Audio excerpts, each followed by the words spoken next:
If you walk onto a Manhattan subway platform, you'll see a specific look on people's faces.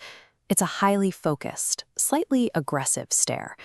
It's the look of a person mentally calculating if they can afford both their electric bill and a social life this month. New York City has always carried a premium.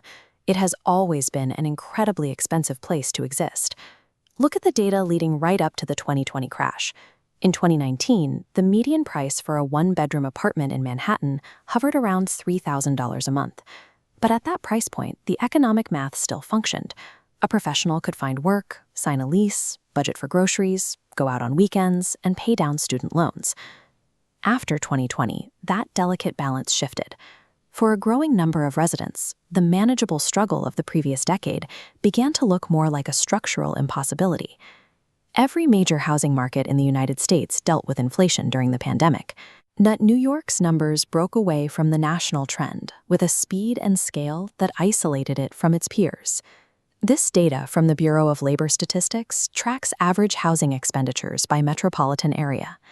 While other cities saw moderate increases, New York City housing costs exploded by 68.4% between 2011 and 2022.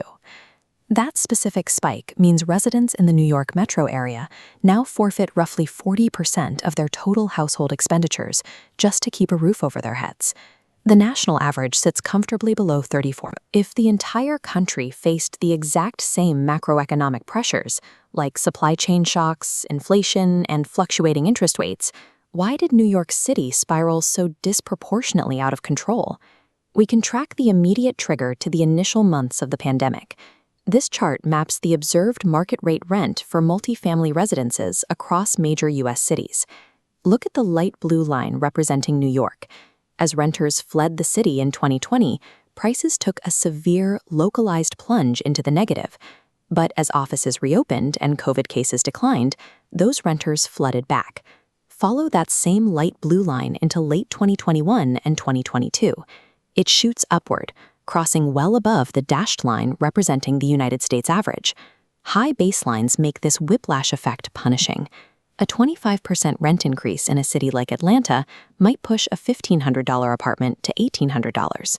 In New York, that exact same percentage increase turns a $3,000 apartment into nearly $4,000. Normally, when a city sees a massive spike in demand, the market responds by building more housing to absorb the new residents. So why couldn't New York simply build its way out? Look at sprawling, elastic cities like Las Vegas. When its population tripled, developers simply bought cheap land and built outwards. New supply met new demand, and median housing prices stayed completely flat. Historically, New York functioned in a similar way, just vertically. As the city grew, older blocks were demolished to make way for denser, taller apartment buildings. In 1960 alone, the city permitted 13,000 new residential units in Manhattan, keeping market prices flat. Today, developers hit a concrete ceiling. Modern land use regulations dictate strict limits on density and building height in the city. Combined with the recent expiration of major tax incentives that encourage development, it is now often illegal or financially impossible to build dense new housing. The data shows a complete freeze. In the first 8 months of 2023, permits for large multifamily buildings of 100 units or more plummeted by 91%. When an unprecedented post-pandemic demand surge collides with a legally mandated cap on new housing, prices have nowhere to go but up, resulting in the massive real-dollar leaps we see today. But capped supply is only part of the equation. Operating a residential building in New York comes with a unique set of structural costs.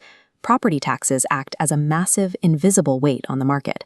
In New York City, property taxes consume over 27% of homeowner costs. The national average is closer to 22%. Property owners also have to navigate a highly specific local ecosystem.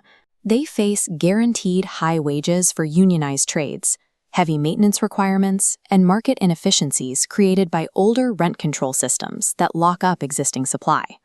Landlords do not absorb these structural premiums. They act as a hidden pink tax passed directly onto the renter, which pushes the floor of the market higher before market demand is even factored in. When you combine post-COVID demand surges with capped housing supply and high operating taxes, you create a disproportionate affordability crisis.